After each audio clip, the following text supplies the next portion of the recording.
China जो है वो गलवान घाटी से पीछे हटने को तैयार नहीं है। उसका कहना है कि हम एक ही शर्त पर पीछे हटेंगे जब भारत अपनी सड़क निर्माण कार्य को पीछे रोकेगा।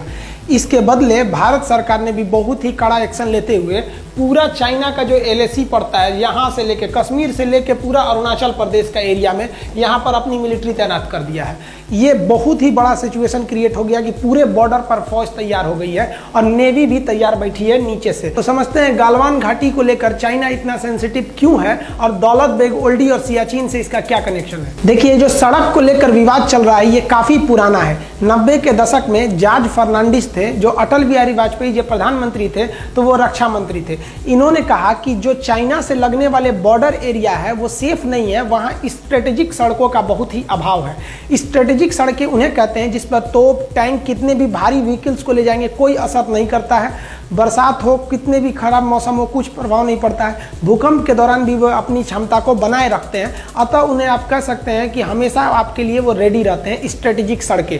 तो इन्होंने स्ट्रेटेजिक सड़कों के लिए ऐसे 61 स्ट्रेटेजिक सड़कों की पहचान की जॉर्ज फर्नांडिस। और आज जो विवाद इसलिए हो रहा है कि भारत सरकार का एक ऑर्गेनाइजेशन है बॉर्डर रोड ऑर्गेनाइजेशन BRO, उसने 75% सड़कों को कंप्लीट कर दिया है। ये सड़कें इतनी तेजी से कंप्लीट की गई कि जब अरुणाचल प्रदेश में इन सड़कों को बनाया जा रहा था तो वहां के गांव वाले अपनी जमीन को फ्री में दे दिया। हालांकि ऐसा कभी नहीं होता है, जब सड़क बनाए जाते हैं तो सरकार जमीन खरीदती है, लेकिन वहां के लोगों को सैल्यूट जो देश के लिए इतना सोचते हैं और अपनी जमीन फ्री में दे दिए कि हाँ यहाँ पे सड़क बनाइए ताकि हमारी आर्मी जा सके। अब यही सड़कें जो हैं ये यहाँ बन रही है आपका लद्दाख के एरिया में, दौलत बेग ओल्डी सेक्टर में। इसको लेकर चाइना ज्यादा विवाद कर रहा है। देखिए, एक सड़क है जिसका नाम है दारबुक स्योक। ये स्योक नदी को पार करके जाती है, दारबुक नाम के जगह से स्टार्ट होती है, इसलिए इसे दारबुक स्योक कहते हैं। जब ये एकदम ऊपर दौलत बेग ओल्डी तक पहुंच जाती है तो इसकी लंबाई हो जाती है 250 किलोमीटर। हम समझेंगे दौलत बेग ओल्डी क्या होता है। देखिए, ये इसमें जो हम रेड कलर से रंगे हुए हैं ये सियाचिन ग्लेशियर है। ये सियाचिन का एरिया है, ये इंडिया के कंट्रोल में है। उससे जस्ट पहले जो ब्लू कलर से कलर किए हुए हैं ये आपका दौलत बेग ओल्डी का एरिया।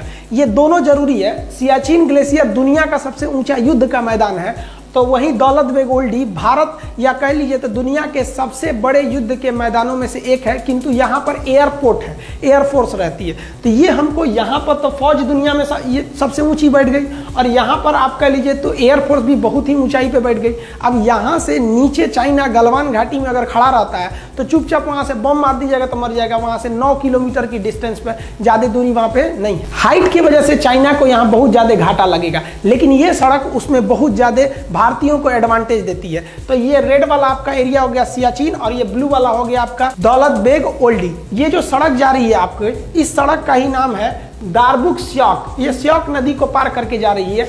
अब ये जो सड़क जा रही है इस सड़क से चाइना को दिक्कत नहीं है। दिक्कत कब चालू हुआ, जब भारत ने इसी सड़क का एक लिंक खोल दिया इस साइड में, और ये जो लिंक था वो लिंक चला गया गलवान घाटी की ओर। अब बताइए, ये गलवान घाटी से केवल 9 किलोमीटर है। अगर ये सड़क नहीं रहती तो इस सड़क के अभाव में भारतीय फौज को गलवान घाटी में पहुंचने में 8 घंटे लगते, लेकिन इस सड़क के बन जाने के बाद वहां पहुंचने में केवल 35 मिनट समय लगेगा। अब बताइए, 8 घंटे की जगह आधे घंटे में अगर फौज पहुंच जाए तो वहां भारत के फेवर में हो जाएगा युद्ध। इसलिए चाइना कह रहा है कि हम तभी हटेंगे जब आप ये सड़क को काम रोकेंगे तब। अब इंडिया का ये सोचना है कि अगर आज हम सड़क रोक लिए तो कल तो तुम युद्ध के मैदान में भी कूद जाओगे और हमारी सड़क नहीं बनी रहेगी तो हमको घाटा लग जाएगा, क्योंकि चाइना का वादा उतना ही टिकता है जितना चाइनीज सामान टिकते हैं। भारत सरकार ने चाइना को सबसे ज्यादा जो जवाब दिया कड़ा, वो पर्यटक को लेकर, टूरिस्टों को कह दिया कि आप भी जाके घूम के आइए दौलत बेग ओल्डी कैसा है, आप भी जाके घूम के आइए सियाचिन ग्लेशियर कैसा है। अब विदेशी लोग आए, अब घूमने वहां चले गए। अब विदेशी जब आए तो उनको परमिशन कौन देगा घूमने का? इंडिया। ये भारत के लिए सबसे बड़ा प्रमाण पत्र हो गया कि भैया मेरा जगह है, तभी ना हम घूमने के लिए उनको वीजा दिए हैं। तुम्हारा रहता तो तुमसे पूछ के आते। अब वो देश का वीजा हमारे लिए एक तरह का प्रूफ बन जाएगा। अब चाइना इसको समझ रहा है कि भाई ये गलवान घाटी कितना इंपॉर्टेंट है। ये जो सड़क है ये 14,000 फीट की ऊंचाई पर बनाई गई है, 250 किलोमीटर लंबी है। पहले जब ये सड़क नहीं थी तो ये स्याक नदी को पार करना होता तो एक टेम्पोररी ब्रिज था, इस पे हैवी व्हीकल्स नहीं जा सकते थे। लेकिन 2019 में भारत ने इस स्याक नदी के ऊपर एक भारी भरकम परमानेंट ब्रिज बना दिया। इस ब्रिज के बनने के बाद आर्मी के भारी भरकम व्हीकल, तोप टैंक इत्यादि को भी ले जाया जा सकता है। अब वहां पर हथियार पहुंचाने में भी दिक्कत नहीं होगा, इसलिए चाइना को ज्यादा डर लग रहा है इसके वजह से, इन सड़क और पुल के वजह से। लेकिन वो खुल के नहीं कह रहा है, हम हिंदुस्तानियों को वो फंसा के रखा है, मीडिया के थ्रू दबाव बनवाना चाह रहा है कि गलवान घाटी को विवाद है। विवाद गलवान घाटी को है ही नहीं है, विवाद चाइना को इस बात का है कि ये सड़क को नहीं रोकेंगे तो गलवान घाटी होकर भी चाइना का नहीं रहेगा, क्योंकि हाइट से हम लोग 14,000 फीट की ऊंचाई से हम लोग आराम से देख लेंगे ओ चाइना क्या कर रहा है तुम वहां पर। युद्ध के मैदान में सोचा ईंटा चला के मार देंगे हम लोग। यहाँ चाइनीज गवर्नमेंट का प्रेशर उनकी आर्मी पर भी है, क्योंकि चाइनीज गवर्नमेंट के खुफिया जानकारों ने चाइनीज सरकार को बोला था कि भारत वहां बहुत ही खतरनाक सड़क बनाने जा रहा है। लेकिन चाइनीज गवर्नमेंट ने जब आर्मी से पूछा तो उनके आर्मी वालों ने कहा कि इतना भयानक भयानक पहाड़ है, वहां सड़क बनेगा कैसे? देख रहे हैं पूरा सीधे सीधे ढलान है, कहां से अच्छा सड़क बन पाएगा? इतना बड़ा बड़ा पहाड़ है, सड़क नहीं बन पाएगा। गवर्नमेंट आप टेंशन नहीं लीजिए, हम लोग है ना। दिक्कत कब हुआ? जब ये सड़क बनकर तैयार हुआ तब। देखिए ये सड़क ऐसा बना दिया, इंडिया वाले भी बताइए इतना भयानक सड़क बना दिया सब। अब इसमें जो सेना की जो गाड़ियां चलती हैं वो बुलेट ट्रेन की तरह भाग रही हैं सब। इन सड़क पर पानी भी नहीं लगेगा, क्योंकि जहां तक सड़क गई है वहां तक पैरेलल नाला लेके गया है, दोनों ओर से पानी भी नहीं लगेगी। स्ट्रेटेजिक सड़क इतनी भयानक लग गई कि चाइनीज सरकार अपनी आर्मी पे भड़क गई कि रे चोट्टा कहीं का, तो बोला था कि सड़क नहीं बनेगी, कौन सी बना दिया देख तो। अब युद्ध के मैदान में धड़ाक से फौज उतार देगा, तू लोग मुंह ताकते रहना। चाइनीज सरकार का उनकी आर्मी पर गुस्सा एक बात और से है कि ये जो दौलत बेग ओल्डी है, इस दौलत बेग ओल्डी पर जब भारत ने अपनी एयरफोर्स को उतारा था तो एएन नामक विमान को उतारा था। ये छोटा सा जहाज है, इसमें 30-40 लोग बैठते हैं। तो इस पर चाइनीज आर्मी ने कुछ खास एक्शन नहीं लिया था, कहा था 30-40 आदमी के जहाज में क्या होगा। लेकिन इंडियन एयरफोर्स ने एक और खतरनाक काम कर दिया। एयरफोर्स ने पहले तो उतारा ही छोटका विमान एएन नामक छोटा सा, और जब ये उतर गया सक्सेसफुली तो यहाँ उतार दिया अपना C-17 ग्लोब मास्टर और हरकुलियस नामक भारी भीषण विमान। ये विमान जो है ना भीम है एकदम, समझिए तो 70 टन उठा के उड़ जाएगा। एक हाथी 10 टन की होती है, 70 टन उठाएगा, 7 गो हाथी को लाद के उड़ जाएगा। इतना किसी भी मौसम में उड़ सकता है, पहाड़ के बीच में भी उड़ सकता है। आप इसे देखिए कितना खतरनाक ये लैंडिंग करता है। भारत ने जब दौलत बेग ओल्डी में अपना सबसे भयानक विमान C-17 ग्लोब मास्टर को उतारा तो चीन में खलबली मच गई, क्योंकि एक बहुत विशाल विमान है और इतने पहाड़ी वाले एरिया में इस विमान को उतारना एक तरह से काफ़ी चैलेंजिंग था। किंतु भारत ने इस बड़े भारी भरकम विमान को दौलत बेग ओल्डी में सक्सेसफुली उतार लिया।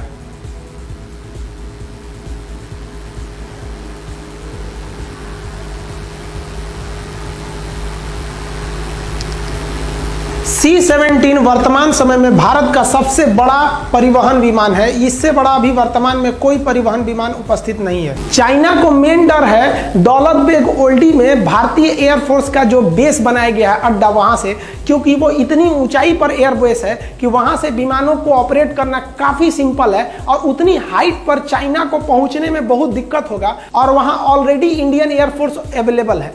अब ये एयरफोर्स अगर चाइना के ऊपर दौलत बेग ओल्डी से धावा बोल दिया तो चाइना कुछ नहीं कर सकता है, क्योंकि सड़क अगर बन गई तो आर्मी सड़क से आएगी और चाइना अगर सड़क को तोड़ना चाहेगा तो ये देखिए ये बैठे हैं सब आराम से, दौलत बेग ओल्डी से धो देंगे सब वहां पे। तो चाइना को लग रहा है कि अभी रोक लो इंडिया को ये सड़क बनाने से, नहीं तो गलवान घाटी निकल गया उनके हाथ से। चाइना को तो 2 झटका लगा, एक सड़क बनाने से और एक दौलत बेग ओल्डी में उनकी एयरफोर्स जो इंडिया का बन गया है उनसे उनको टेंशन है। उससे भयानक टेंशन उनको आ रहा है अब सियाचिन ग्लेशियर से। ये जो सियाचिन ग्लेशियर है ये दुनिया का सबसे ऊंचा युद्ध का मैदान है और इसी सियाचिन ग्लेशियर के इधर से चाइना एक सड़क ले जा रहा है CPEC, China Pakistan economic corridor. इस सड़क के माध्यम से चाइना चाहता है कि वो भारत का चक्कर न लगा के आए हिंद महासागर से, इधर से ही चला जाए। अब बताइए अगर इधर से इनकी ट्रक सामान जाएगा और भारत से युद्ध करके सोचेंगे उधर से चले जाएं, तो यहाँ हमारा सियाचिन ग्लेशियर है, युद्ध का मैदान दुनिया का सबसे ऊंचा, और यहाँ दौलत बेग ओल्डी में हम अपना हर एक विमान जहाज उतार के देख लिए। और सियाचिन ग्लेशियर में हम लोग ने हेलीकॉप्टर लैंडिंग हर एक चीज को करा दिया। वहाँ हेलीकॉप्टर नहीं उतर सकता था, जहाज नहीं उतर पाती थी सर, लेकिन भारतीय एयरफोर्स ने कर दिया। आप वीडियो में देखिएगा कि कैसे वहाँ लैंडिंग की गई। अब ये चाइना के लिए सरदर्द बना हुआ है, क्योंकि अगर भारत चाहेगा तो इस CPEC को बनने के बाद भी रोक सकता है सियाचिन और दौलत बेग ओल्डी के द्वारा।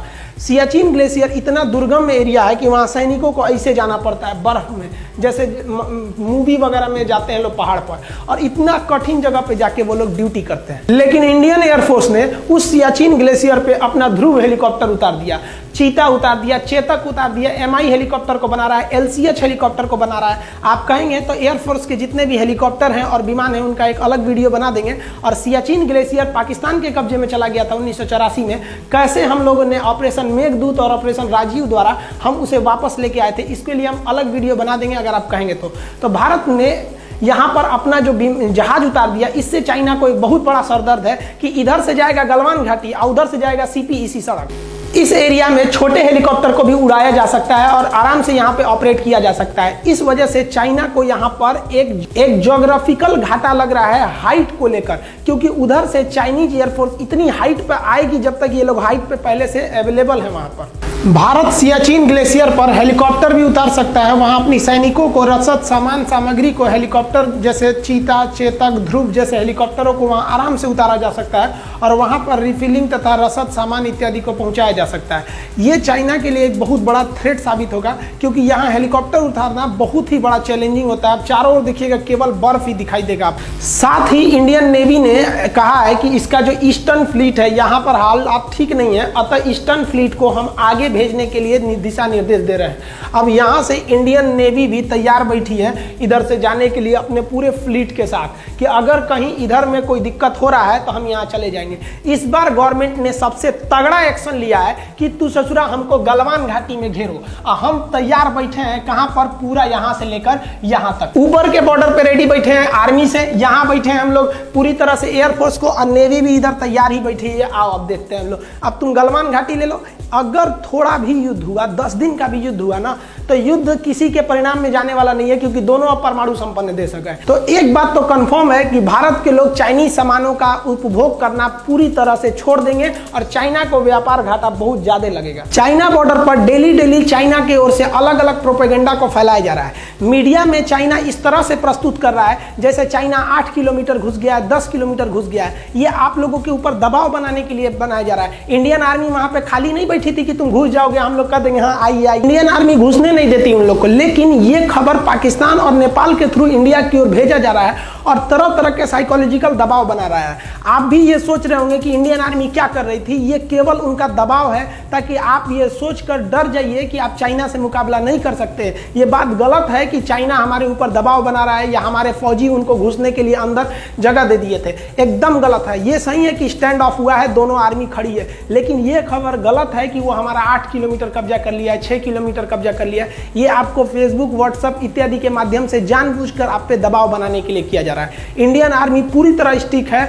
अगर हम डरे होते तो कभी भी इतना बड़ा एक्शन नहीं लेते कि इस कोरोना के बीच में भी अपनी पूरी फौज को लगा देते पूरे LAC पर। नेवी को भी हम लोग तैयार रहने के लिए बोल सकते थे, एयरफोर्स को भी बोल दिए। और अभी हाल ही में अमेरिका से एक तो गुप्त समझौता की ओर भारत बढ़ रहा है कि अगर हथियार, गोला बारूद की कमी हुई तो आप तुरंत सप्लाई दे सकते हैं या नहीं। ये भी अभी बात चल रही है भारत और इजराइल और अमेरिका के बीच में। अतः भारत अगर पीछे हटने के मूड में रहता तो ये सब कुछ नहीं करता। हमारे हिसाब से भारत सरकार ने जो पूरे LAC पे फौज लगा दिया वो एकदम बेस्ट काम किया है। आप क्या सोचते हैं, गवर्नमेंट ने ये डिसीजन सही लिया या गलत लिया? नेवी को तैयार रहने के लिए, नेवी को काउंटर करने के लिए बोला गया, क्या ये गवर्नमेंट का डिसीजन सही था या गलत? आप कमेंट करके बताएंगे। जैसा अपडेट होगा फिर बताएंगे। मिलते हैं अगले वीडियो में, तब तक के लिए जय हिंद।